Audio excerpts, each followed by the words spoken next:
Welcome to Learn to Live Stress-Free. This is Christine Wright with Dr. Robert Wright Jr., your go-to wellness coaches of StressFreeNow.info. Today, we have the privilege of welcoming back Shelby Stanger as our featured guest. Shelby has sandboarded down desolate dunes in South Africa, stand-up paddled a remote portion of the Amazon River, spent a summer reporting about a traveling punk rock concert, and interviewed countless CEOs, entrepreneurs, and athletes on assignment. Her journalism work has appeared everywhere from Outside Magazine to CNN.com, Self, ESPNW, Surfer, and more. Aside from her work in journalism, Shelby's also worked with companies like Nike, Vans, Body Glove, and Prana, who have hired Shelby to help them tell their stories better, gaining them more customers, fans, and sales. Over the years, Shelby's learned how much a little adventure can cure. She's also become an expert at taking her own wild ideas and turning them into reality, as well as empowering others to live out their passions. Wild Ideas Worth Living podcast is her latest project.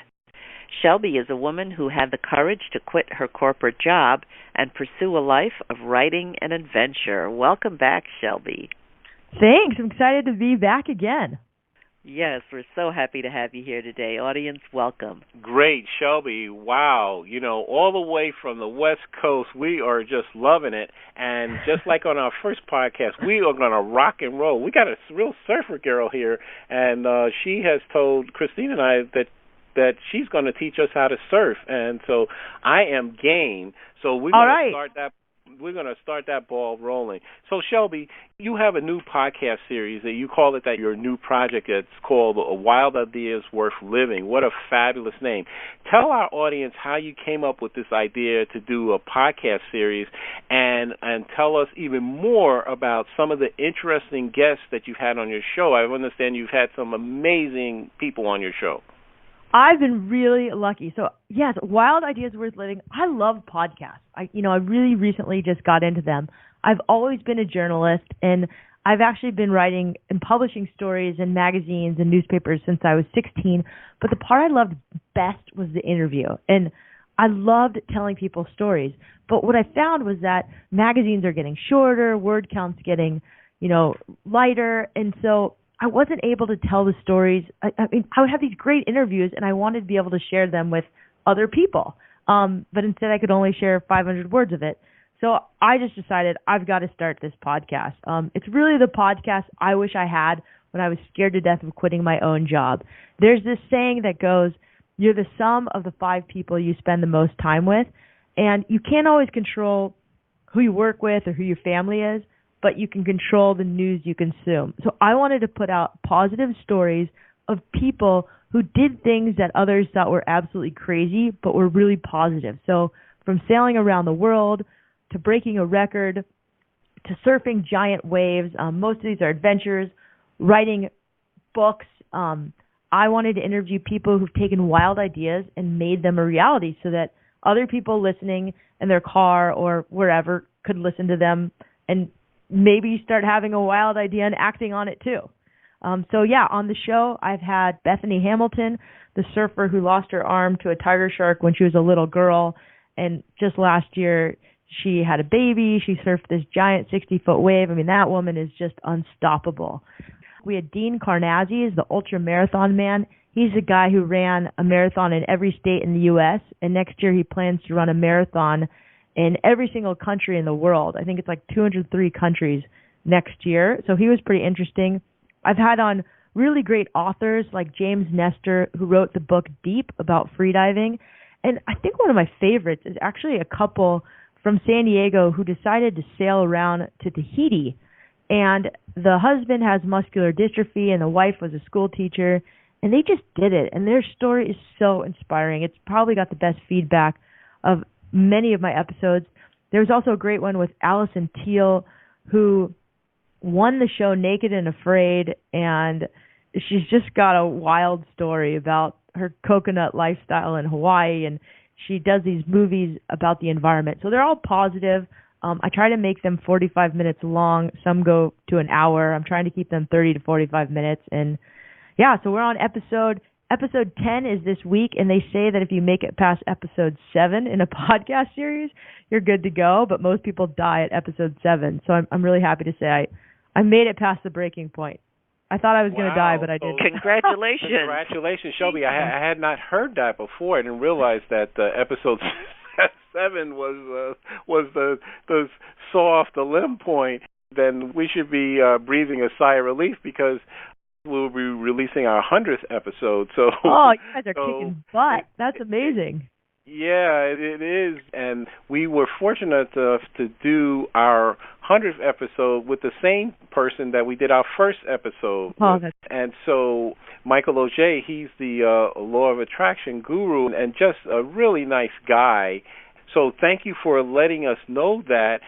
When you were talking about all these amazing people, I was saying, oh, my gosh, how awesome to know these people and that you've met them. But that raised the other question. How do you meet all of these awesome people? You know, the woman that had her arm bitten off, the guy who's doing the deep diving. How do you meet the people doing all these, what did you say? You said they're crazy. They're doing crazy things, yet they're positive. I like that. Yeah, you know, to be completely honest with you, it's I guess it is the law of attraction. I'm attracted to people who are really positive and doing wonderful things with their lives, and I meet them. I don't know. I've been a journalist, so I think when you say you write for magazines like Outside and you've done stuff for ESPN, that opens the door. I see. And I meet people surfing. I meet people. I don't know. I mean, if I go into a bar, I find the person that is the most adventurous and has the most wild story. That's who I meet. I have a friend who meets like the richest guy in the room because that's what she's attracted to, but I'm not. So I usually meet the most adventurous person in the room with a story, and I talk to everybody. We talked about my mom in the last episode, but really she talked to everybody at the grocery store, at the gym, and people from the grocery store and the gym came to our Thanksgiving dinners. I just love people. Some people are animal people. I love animals, but I really love people. Like, I just and I think everybody has a really great story. So I've always been fascinated by people's stories, and I don't know, I email people, I follow up. I guess that's the one thing I was born with. I don't have a lot of talents, but I can talk to people. Oh, come on now. We know that is the opposite of what's the reality. Well, you're very talented. You know, how many people could it be? One thing is if you wrote one story as a journalist and it got published, but you've done a series, so it's not a one-off. That's not luck, just luck. So you know. If I don't sell a story, I don't eat. So I also just hustle. That's been the business that I'm in situations where I have to do something. Otherwise, I would probably just surf all day. But yeah, I love writing. I love telling stories, and yeah, I think stories are powerful. Now, Shelby, I was looking through your blog. I had, I was attracted to several things, but one of the most amazing things was when I looked at the cluster of stories you had around your experiences of living in New Zealand. Can you tell our audience about some of the awesome things you experienced while in New Zealand? I know we've been in New Zealand once, but we didn't get a chance to see the glowworm caves and the stalactites and things like that. So can you just talk about why on your blog that you say that you had some incredible experiences living and working in New Zealand? New Zealand is probably the most stunning country I've ever visited in terms of landscape and geography and just land. They have so much land and such a huge appreciation for it. I think what's neat about New Zealand is you can go from the East Coast to the West Coast in parts of New Zealand in an hour or two. And the East Coast and West Coast are very similar to the East and West Coast of the United States, but on steroids. So just great empty beaches and mountains, and you can be everywhere in one day in New Zealand. It's not a giant country. But I think what I like most about New Zealand is the people there. They have a beautiful sense of humor, a really, really nice appreciation for land, for family, and they're very adventurous. So they're also really honest. So I went to the pharmacy to get cotton balls, and the woman said, "Oh, honey, go next door to the grocery store. They're cheaper." I don't think that would have happened in the United States. So and they're crazy. So we went to New Zealand and we met with a real estate agent there just to talk to him. And he's like, "Oh, what are you guys doing tomorrow? We'll take you caving." We're like, "Great, our first day in New Zealand, sure." So he takes us to this cave, and then we think it's going to be like 2 hours or so max. And he writes on his window, "In at 8:00, if not out by 4 p.m., call medics," or something like that. And my fiance and I looked at each other like, what did we just do? So they're also really funny, and they like to mess with you sometimes, especially Americans. So he played a funny joke on us, took us deep into this cave, this crazy adventure through holes I didn't think I could fit through, and just had some fun with us. So yeah, they're good, fun people that really appreciate life. They have a lot of holidays, just like some European countries. So they appreciate time off, and they just appreciate time with family and time on the land. And I love those values. I hear your enthusiasm. It really shines through. Thanks. I would move there. So our listeners can put New Zealand on their list of places to visit when they travel. Now, Shelby, I understand that you are also a fan of plant-based nutrition and healthy eating to feed your mind, body, and spirit. Could you tell us your experiences with eating natural foods and fresh ingredients? Yeah, I didn't realize how much. I always have been a healthy eater, but I didn't realize how much what you ate affected your mood and your performance. So I recently went mostly plant-based, pretty much vegan, and I think it's not so much just giving up meat, but really giving up sugar and not really drinking much alcohol has been so impactful on my mind and body. I just feel great. I don't have cravings for weird food anymore. I try to eat a lot of greens and whole foods, organic, whenever possible. I mean, what we eat really can affect us. And I didn't know until I started eating really clean how much food can impact us. It does make a difference. Now, I'm curious because sugar is a sticking point for many people because that is really a food or a taste that can be quite addicting. Was it difficult, challenging for you to move away from sugar?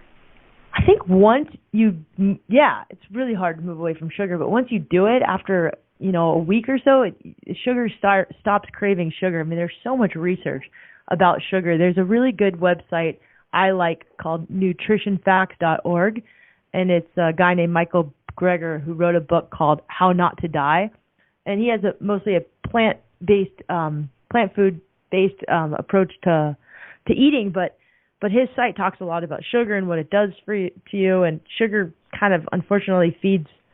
I mean, I'm not a doctor, so I'll just preface with that, consult your physician, and do your own research. But I found that once you give up sugar, you don't really crave it as much. So people are always asking me, like, how could you not want that chocolate cake? But I no longer crave it. I mean, don't get me wrong, I'm a woman. There's definitely times when I want chocolate, and then I eat chocolate, but dark chocolate. But eating healthy and just eating more greens in your diet, drinking a lot more water, I think I've seen changes in my own friends that have adopted a little bit of the way I eat too, and it's positive. I can believe that, definitely. Shelby, I just want to move the conversation into a different direction. My mother passed away when I was 9, and it took me many, many years to recover and heal from her death. I know that your father died when you were a young child, and that experience had to have been a devastating one for you and your family. This area of grief is often a taboo subject in our society still, even though this is 2017. So I think we could be helpful to our audience to talking just a little bit about this. How did you cope with and recover from the grief that came about from your father's passing? Well, I'm sorry to hear about your mother. When I was 11, my dad died suddenly of a heart attack. I was actually almost 12, and he said goodnight, I love you. He complained of a stomach ache, so he was going to the hospital to pick up a prescription, and in his car on the way home, he had a heart attack. in a car accident. But he died from the heart attack. And he loved cars, so he kind of died in a way that I think he would have wanted to go. But it was really hard. I thought I was going to the hospital to see my dad in a cast from a car accident. I didn't really think he was dead. So for me, my sisters and I all took different lessons from my dad's death. I think my older sisters took the need to be more financially responsible, but I was, because he didn't know he was going to die. He was a doctor. He didn't have health insurance or anything, and it was tough. I mean, he was a dentist, so as a doctor, he pretty much described classic heart attack symptoms, but didn't catch it. So I think I took with it the need to live life to the fullest, because I was so shocked at the suddenness of his death, and I've filled my life with tons of activities, and I mean, I still struggle with it. I still probably am too busy, and I've been working really hard the last years of my life to just slow down and not be too busy, but really, the need to live life to the fullest was ingrained at such a young age. I'm lucky in that my mom was a therapist and a social worker, so we went to counseling, we talked about it, we honored my dad. I tried going to temple right after he died, because my dad was raised really Jewish but didn't raise us very Jewish, and so I thought, that would have been a really good, that would provide answers to me about the things that I didn't understand about his passing. And I think temple was cool because I got to eat donuts and like really yummy food that they didn't have at home. But I didn't really get a lot out of it. It was fun and it was great. It was a great cultural experience. I learned a lot about Jewish culture. But I think for me, I started writing when I was 11. And I wrote about the things that I couldn't make sense in my head. And they started to make sense on paper. And I think writing for me became really cathartic. I wrote diary entries about my dad. I wrote poetry. I just wrote a ton. And I also started surfing right after my dad died. My mom sent me to surf camp. She was a single mom, and I was a very active kid. And so I went to surf camp, and I was one of the only girls, and I loved it because I think in the ocean, it was so much greater than me. And just being in the water and being submersed in nature, you start to answer a lot of questions that you can't answer for yourself on land. I think it was the one place where I had a lot of silence and a lot of time to just think and be, and also just be a kid and play and have fun. So I was lucky. I talked about it. We honored my dad. We said goodbye to him. I still sometimes talk to my dad. I have a friend whose father passed away recently, and I told him, I was like, hey, it's not weird if he didn't get to say goodbye to his dad, and he was really bummed about that. And I said, hey, you can still talk to your dad. It's sounds a little weird, but, every now and then I'll talk to my dad, or I'll see he really liked Chinese food. And if I eat Chinese food, it just reminds me of him, or, so we keep him in my life. But I was lucky. I think grief was something that we talked about in our family, and we dealt with it. I definitely didn't run from it. And then my mom remarried a guy not much longer after my dad died. She met a great guy, like within 3 years was remarried. And that happens with a lot of widows. They remarry pretty fast. And I really wanted a dad, and I got really lucky. I grew up with a great dad. So I think in that arena, I kind of won the lottery with that one.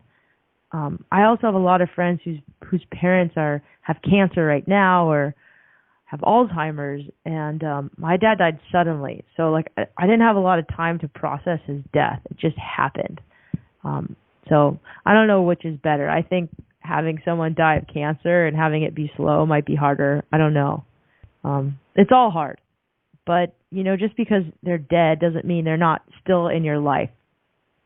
Right. One of the things that a program, the grief recovery process, talks about, that while the person's life may have ended, the relationship still continues. Mm-hmm. And that sounds that, like you have that with your dad. And, Shelby, as I listen to you, you've already said this in a way that really the things that you loved sort of came out of that, or continued, the surfing and the writing, because that's what you're doing now, and that's what you're, bringing to the work that you're doing with your podcast. Yeah, no, it's true. I mean, some of the worst times in our life can really teach you about the best things in your life. So from from the hardest part of my life came riding and surfing, which really are my two favorite things to do. Yeah, Bob actually has fed more on your blog posts that I have, but you speak about how surfing is good for your mental health and boosting your mood, and you've written a book about this. Could you tell us more about that, how surfing has been so central to your well-being? Yeah, unfortunately, I don't really blog too much anymore on my own website. I'm pretty much podcast mode, but I attempted to write a book. Really, it was a memoir about quitting my job and surfing, but surfing really can be cathartic. It's just one of those sports where you're immersed in nature and you have to succumb to the elements. And I've seen hundreds of women and men come through, take a surf lesson, and it completely changes their lives. And how it does that, I'm not totally sure, except for that it's just one of these things that seems so hard. And it is hard, and when people do it, it's so fun and thrilling. And there's no sport that's so social, involves nature, and involves a physical element as well. To me, it's just the best sport. When I think of it, this is something where your body and your mind have to be completely engaged, and you're adding that element of nature. So everything needs to act in concert for this thing to work, for it to happen. Yeah, I mean, there's a lot of theories on flow state and being in the flow and not thinking and being meditative. And when you're surfing and on a wave, you're thinking of nothing else but the wave and surfing. I think that's the beauty of what surfing can provide. It makes you focus on the now. And we all know that mindfulness and being in the now is so important and so powerful. And that's probably one of the quickest ways for me to become mindful, just go surfing. It sounds it. Well, audience, we will be back in a moment on Learn to Live Stress-Free with our featured guest, Shelby Stanger. Hi, I'm Dr. Robert Wright, Jr., the stress relief doctor, co-host of the Learn to Live Stress-Free podcast series. I'm an author, speaker, and stress management wellness coach. My published study is the first to show the connection between stress reduction, grief recovery, nitric oxide spiking, and the relaxation response. And my practical application of this knowledge helps you relieve the stresses of everyday life. I have the tools to dissolve your pain points quickly and effectively. Email me to find out how you can start to feel better now at stressfreenow.info/contact. That's stressfreenow.info/contact. Have you been procrastinating about completing an important project or pursuing a treasured dream? Christine Wright specializes in helping her coaching clients to lay out clear, elegant strategies. She shows you how to quickly build your confidence to uncover and eliminate your habitual patterns of resistance and self-sabotage. Christine helps you discover those meaningful insights that will get you to do what works so you can celebrate your successes. Go to stressfreenow.info/contact to let Christine know that you're ready to live your ideal life now. Again, that's stressfreenow.info/contact. Welcome back to Learn to Live Stress-Free as we continue our conversation with our featured guest today, Shelby Stanger. Shelby, before the break, you were talking to Christine about surfing and how powerful it is, and the visual image I had in my mind was the Hawaii Five-0 show. I'm kind of dating myself, but I know when I was a kid. Well, at least they have a new show on now, so you're okay. You don't have to say it's the original. I remember seeing that wave when you were talking about the curl. I go, that's pretty clear that if you are not at the expert level in the zone, wipeout would happen if you were lucky, because that wave, the way it looked like it was alive actually. And I wonder if you could speak to that at some point, whether or not when you've been in the water like that, I know people talk about being in fire, like a real fire, and it's almost like the fire is alive. I think there's some movies about that. But I'm thinking also it's not just when you're in the water and you're having the negative ions, but I'm saying being in that curl like that where the wave is above you and you're riding right in the cut like that has to be like a pretty unique experience. So we had a previous conversation briefly of that you do something very amazing, is that you teach women how to surf, and because the standard thing is you see guys on the beach, so it's great to have women out there. Please, Shelby, please share your surfing experiences in terms of why you say that surfing can help women break through their fear barriers, and that by doing so, that can give them the courage to excel in other aspects of their lives. For years I've taught surfing at this all-woman surf school called Surf Diva, and they also teach men as well. But I've seen so many women come through, and they completely change their lives after learning to surf. So usually they come to an all-woman surf camp in Costa Rica or wherever we are, and they come for some reason. They either just want some fun, some of them just broke up with their boyfriend or got a divorce, or they're changing jobs. A lot of them come during transition, and there's just something about learning to surf and being in that culture that makes them have some courage to change something else in their lives. I don't really know what it is, except for it's just one of those magical sports that does it. I imagine skiing or something else outdoors would also be transformative, but there's just something about being in the water. The other day I was out surfing with friends, and dolphins came literally up to our surfboards. I don't know if it's because of global warming or they're trying to tell us something about our current government and how we need to interact with them, or why they're so close, but it is incredible to be out there with dolphins. It's just magical. And riding waves is just a great feeling. And I know I'm not being very articulate in describing what surfing is like, but yeah, women come through, and I think one of the things about surfing that's hard for people is you have to let go. So whenever I teach a triathlete to surf, they're terrible at surfing. They might be great athletes, but they're so used to being so good and thinking, and usually triathletes are pretty type A, and I know I'm stereotyping, but this happens like 9 times out of 10. And I can see like the triathlete just beating themselves up on a wave, like trying to get up, and then I'll get another girl who's like a model and has no athletic skill whatsoever, and she'll just ride a wave to shore on her first try. And I think what happens in surfing is you can't think too much. You really have to be in the present moment. So as soon as the triathlete like figures that out, they end up being great surfers. But yeah, anybody who thinks too much when they're trying to learn how to surf, it's really hard. You have to let go. And letting go and sort of surrendering is a tough thing for a lot of people. Well, Shelby, you said a couple of things that really resonated with me, and I believe it will resonate with our audience. Christine and I talk about how many of the techniques that we use that are very, very effective, for example, ideokinesis, Christine's a master in there, and I'm certified in open focus, that this issue of less effort results in more benefit. And so the paradigm that many people are living out of is the no pain, no gain. And we always look at each other. We say, hey, listen, when your body is giving you pain signal, that's a warning. Like if you put your hand on a hot stove, you get pain, right? It says, don't do that. Maybe you don't want to do that. Of course, there are people that go to pain and they like that. And of course, what I'm not saying is sometimes we have to push through and experience pain, because one of the things from a philosophical standpoint, I always ask, why is it that even a roach, when it has a newborn, is experiencing pain?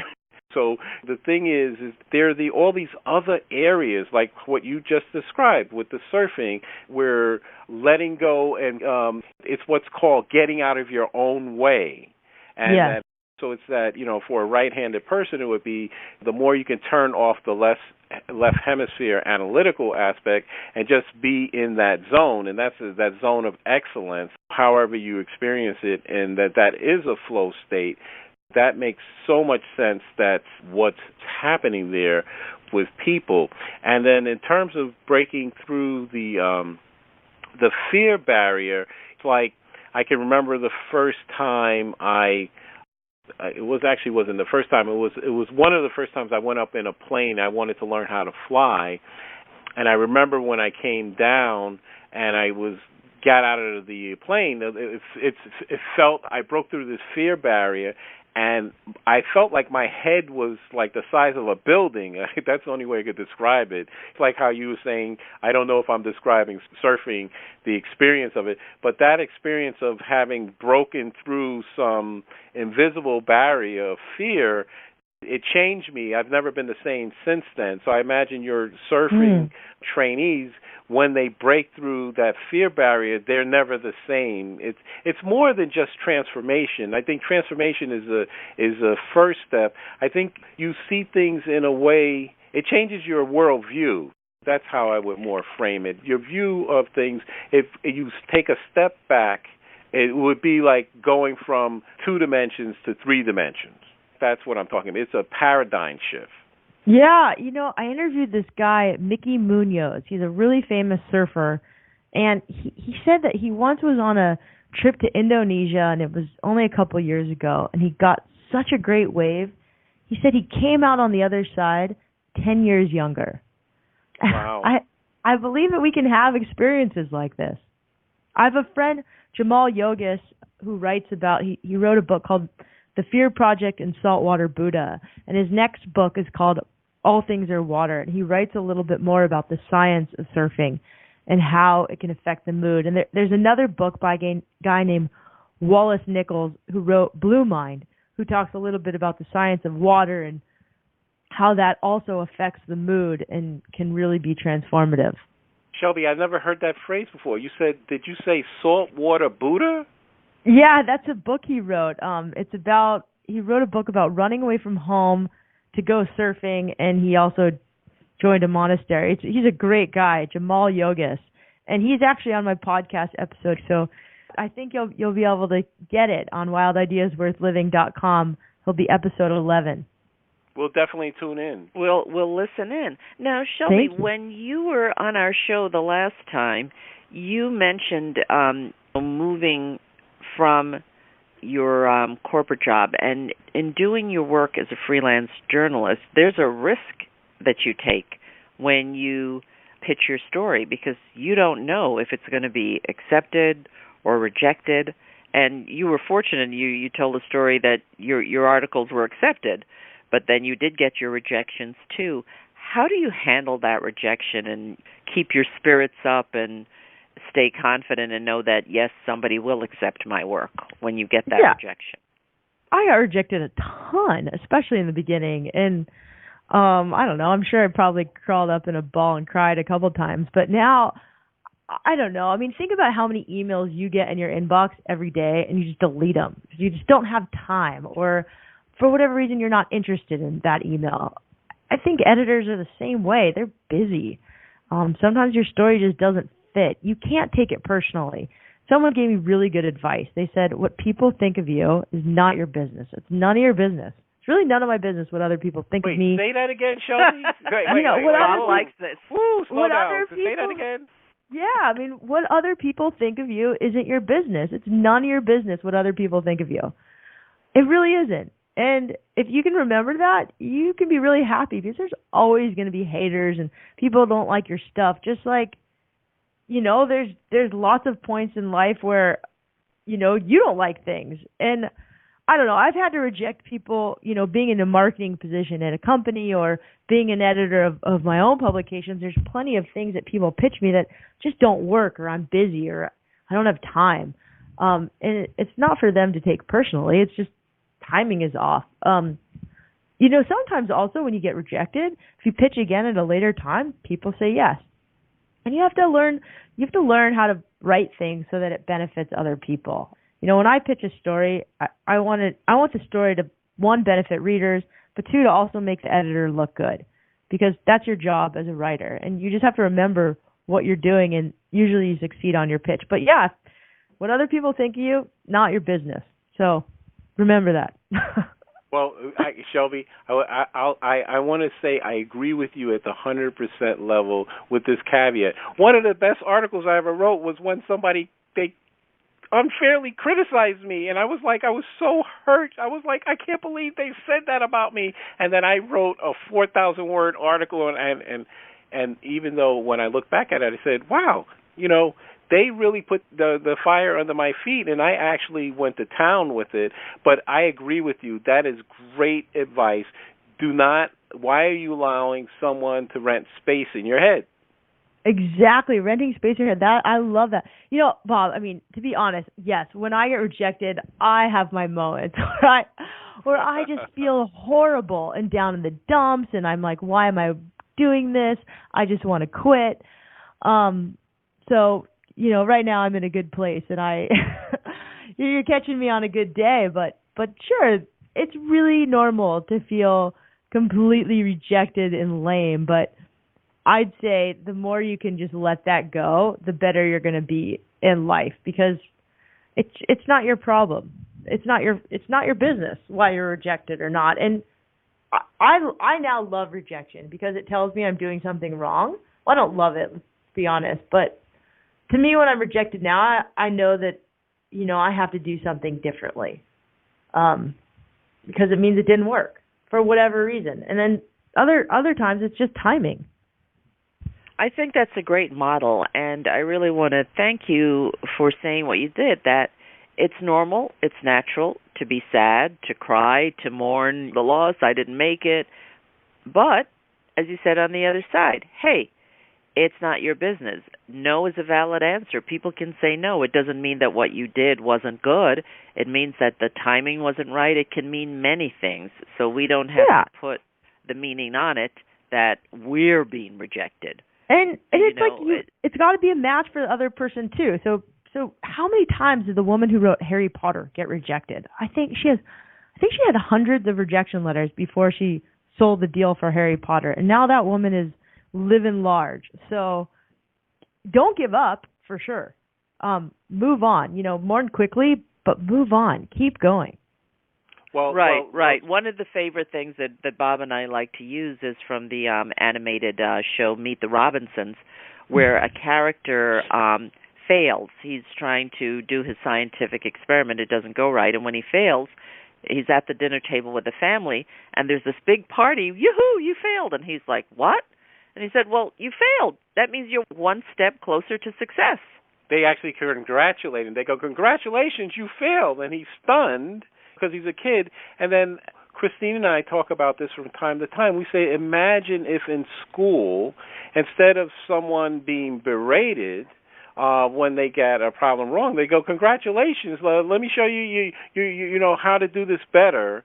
And it's an alternate paradigm that's kinder, okay? And I believe it would result in amazing, not just transformation, but the world would be a better place instead of kids being berated, hey, you're a dummy, you're a dope because you didn't make the cut, rather than say, hey, listen, this is your learning style. Let's do this in your learning style. And all of a sudden, they're an honor student.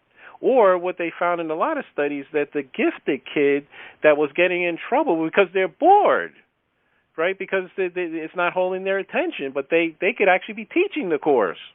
And so I want to thank you for that about rejection, because I think everybody in our audience has experienced a rejection in one form or another. Some people much more rejection than others. I know when I had finished my dissertation and, I wanted to get it out in the world, in the scholarly world, not only was the press release that I sent out rejected, but it becomes rejected by whom? And then when I heard back from one of the editors, his reason, first of all, he didn't get back to me. So when I sent him the third email, when he finally got back to me, his rationale for not wanting to publish my press release was, and I said, well, that's what I did before. Before you didn't want it for that reason. Now you don't want it for this reason. And so Christine and I laugh about this from time to time. I pull it out and I go, look, what does it matter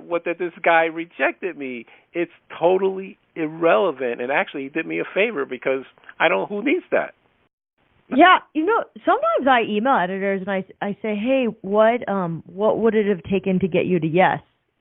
And sometimes I just say, I'd love your feedback. I'm really trying to improve as a writer. What can I do next time to get you to a yes? And a lot of times they write back and they're really nice. Well, that's very good advice, and I have never done that, and so I will take that advice. So as we begin to wind down here, on that note, Shelby, let me ask you, since you're a professional journalist and a freelancer, what are the elements of a good story that either a newspaper or magazine editors tend to find newsworthy or have interest in publishing? Because a lot of times the average person doesn't really get it in terms of what is newsworthy from a journalistic standpoint. Can you just cover that briefly? I think most editors like drama right now, which I don't know, drama to me is just so boring. But they're just saying, if it's extraordinary people doing ordinary things or ordinary people doing extraordinary things, that always sells well. But really, you've got to find the magazine, find their voice, find the sections that they write, and write in that voice if you're going to write for someone else. That's the key. Know who you're writing for and know their audience. Okay, great. Thank you so much.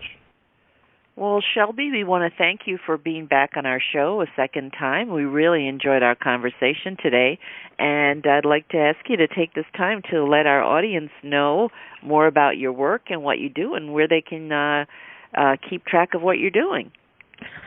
Thanks for having me. So the best place to find me right now is wildideasworthliving.com, the podcast show you can listen to. I share a little bit of my story through other people's interviews, but really it's interviews with other people. ShelbyStanger.com is my personal journalism website. It's not totally updated, but the other site is, and you can also find me on social media. I'm at Wild Ideas Worth Living on Instagram, on Facebook, on Twitter. It's at Get Wild Ideas, or my other handle is at Shelby Stanger on pretty much all of those handles except for Twitter. Okay, wonderful. Thanks so much. So, listeners, you can check out Shelby at wildideasworthliving.com, and you can hear the podcast that she has at that website. Also, she is on Twitter at Get Wild Ideas. She's on Facebook at Wild Ideas Worth Living, and you can also check her out at shelbystanger.com. Shelby, before we wrap up, I understand that you have a free offer for our audience that I'd like to, can you give that information so they can claim it, should they be interested? Yeah, for those who listen to the show and just want a quick reminder, I'll do a PDF of 3 things to live more wildly and stress-free now. You can go to wildideasworthliving.com/stress-free now, and it'll be PDF with just 3 quick things you can do to start living wildly and stress-free now. A lot of the things we already talked about. So, Shelby, just repeat that slowly Sure. for, it gives people time to get a pen or pencil. Okay. wildideasworthliving.com/stress-free now. I had you slow it down because I know there are people that are really proficient with their thumbs. They punch it into their phone, and they're really tech savvy. So I always they go, wait a minute, let me get this right, and they're punching it into their phone so they can. It's in their Outlook. It's they have full access. It goes right in their address book. So thank you for that. So Shelby, this has been just such a great interview. What final thoughts would you like our audience to take away from today's broadcast? Well, I think there's a really good quote from Jim Rohn that says, you're the sum of the 5 people you spend the most time with. So what I would say to that is really choose who you spend your time with, what kind of news you consume wisely, and surround yourself with as much positivity as you can. And also, I say this on my podcast, but some of the best adventures happen when you follow your wildest idea. Great. Thank you so much for that, Shelby. And audience, I think you will agree with me. We've had an amazing guest today, Shelby Stanger. And I want to thank you, audience, for listening. And no matter where you are in the world, we know that our show reaches far and wide in so many different time zones. And we trust that you'll benefit in some unique way from the information that Shelby delivered today during our show. As always, we look forward to and welcome receiving your comments about our podcast. Please let us know if there are any additional topics you'd like us to cover, or a guest like Shelby who you enjoyed and you want us to invite her back. Please contact us through our website with your feedback and suggestions. Remember, listeners, if you'd like to experience the same benefits our coaching clients get with us, including learning how you can easily reduce your stress and dissolve your chronic pain or anxiety, then give us a call at 954-900-2179. Again, that's 954-900-2179. Mention that you heard our Stress Free Now podcast show, and you'll receive a free gift from us. Call or email us today to schedule your free consultation. For Christine Wright, this is Dr. Robert Wright, Jr. of StressFreeNow.info. Until next time, be safe and be well.